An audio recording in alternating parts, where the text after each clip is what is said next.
Selamat pagi Bu Cici dan teman-teman sekalian, saya Safina Dita dan saya akan melanjutkan presentasi untuk LO 10.6 dan 10.7. Pada LO 10.6 kita akan membahas kelas sosial yang berlaku di Amerika. Jadi sosiolog di Amerika membagi kelas sosial di Amerika menjadi beberapa kategori. Antara lainnya adalah yang pertama upper class. Masyarakat atau orang-orang yang ada di kategori ini menerima status dan kekayaannya melalui warisan dari generasi ke generasi. Mereka cenderung sudah terbiasa dengan kekayaan sehingga mereka tidak menunjukkan kekayaannya dengan melakukan konsumsi yang mencolok. Yang kedua ada nouveau rich atau new money, di mana mereka adalah orang kaya baru yang menunjukkan kekayaannya dengan melakukan konsumsi yang mencolok. Menurut mereka, semakin terlihat kekayaannya, maka akan semakin baik. Mereka juga sangat ingin bergabung ke dalam kategori upper class sehingga mereka biasanya melakukan pernikahan dengan orang-orang di upper class. Yang ketiga ada upper middle. Key features berupa pencapaian pendidikan tinggi dan pencapaian profesional. Rumah, mobil, dan traveling adalah simbol dari pencapaian mereka. Yang keempat ada lower middle, di mana lower middle ini terdiri dari non-managerial white collar workers dan upper blue collar workers. White collar workers adalah pekerja kantoran yang menghindari physical labor, sedangkan blue collar workers adalah pekerja fisik yang identik dengan pekerjaan-pekerjaan berat. Selanjutnya ada upper lower atau orang-orang yang tidak punya gelar pendidikan yang bekerja sebagai blue collar workers. Yang keenam ada working poor.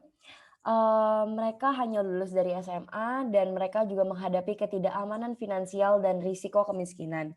Yang ketujuh ada underclass, atau dapat disebut juga sebagai rock bottom, di mana di sini adalah pekerja pekerja yang tidak berpendidikan dan tidak terampil dan sangat bergantung kepada pemerintah. Selain 7 kategori yang sudah saya jelaskan, ada beberapa kategori lain yang ada di Amerika Social Classes. Yang pertama ada upward mobility atau kesempatan untuk berpindah dari kelas sosial yang lebih rendah ke kelas sosial yang lebih tinggi karena adanya sumber daya pendidikan dan entrepreneurship. Yang kedua ada young adulthood, di mana ini adalah kelompok dewasa muda yang terdiri dari young adults dan older adults. Young adults ini terdiri dari generasi muda yang berumur 18 hingga 24 tahun dan older adults, itu terdiri dari 25 hingga 35 tahun. Anak usia 18 hingga 35 tahun ini cenderung menunda pernikahan dan memulai keluarga. Mereka lebih memilih untuk mengejar pendidikan dan pendapatan yang memungkinkan mereka untuk menafkahi keluarganya. Yang ketiga ada affluent consumer atau konsumen dengan pendapatan tahunan lebih dari $100.000. Dibagi menjadi 3 kategori. Yang pertama ada least affluent atau rumah tangga dengan pendapatan tahunan $100.000 hingga $149.000. Yang kedua ada middle affluent atau rumah tangga dengan pendapatan tahunan mulai dari $150.000 hingga $249.000. Yang ketiga ada most affluent atau rumah tangga dengan pendapatan tahunan di atas $250.000.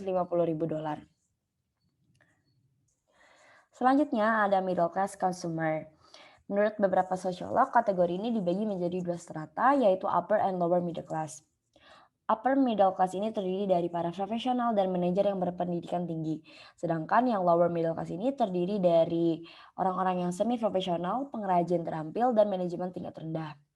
Sosiolog juga menggambarkan orang-orang kelas menengah memiliki standar hidup yang nyaman, keamanan ekonomi, dan keahlian yang mereka butuhkan untuk mempertahankan gaya hidup mereka. Selanjutnya ada downscale consumer, yaitu rumah tangga yang berpenghasilan kurang dari $40.000 per tahunnya. Beberapa penelitian menunjukkan bahwa konsumen ini seringkali lebih loyal terhadap merek dibandingkan kelompok lainnya karena mereka tidak mampu melakukan kesalahan yang disebabkan oleh peralihan ke merek yang tidak dikenalnya. Yang terakhir ada downward mobility, di mana kesempatan untuk berpindah dari kelas sosial yang lebih tinggi ke kelas sosial yang lebih rendah atau kebalikan dari upward mobility. Nah, direct mobility ini diwakili oleh orang-orang yang memiliki tingkat kelas sosial yang lebih rendah daripada orang tua mereka dalam hal pekerjaan yang mereka pegang, tempat tinggal mereka, tingkat pendapatan, dan tabungan. Selanjutnya ada LO 10.7 yang membahas tentang geodemografi dan social class. Geodemografi ini sesuai dengan idioms bird of a feather flock together, yang artinya orang-orang yang punya similar interest dan kesamaan cenderung membentuk suatu grup. Nah, geodemografi ini digunakan oleh marketers untuk mengidentifikasi lokasi geografis konsumen yang termasuk ke dalam kelas sosial tertentu.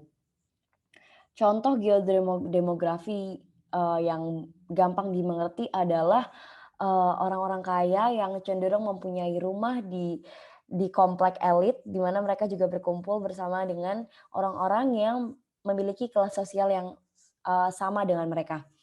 Nah, ada juga geodemographic segment atau kelompok rumah tangga yang telah diidentifikasikan, diklasifikasikan, dan dideskripsikan menurut kode pos dan data dari Sensus Amerika Serikat. Contoh dari geodemographic segmentation adalah Nielsen Prims.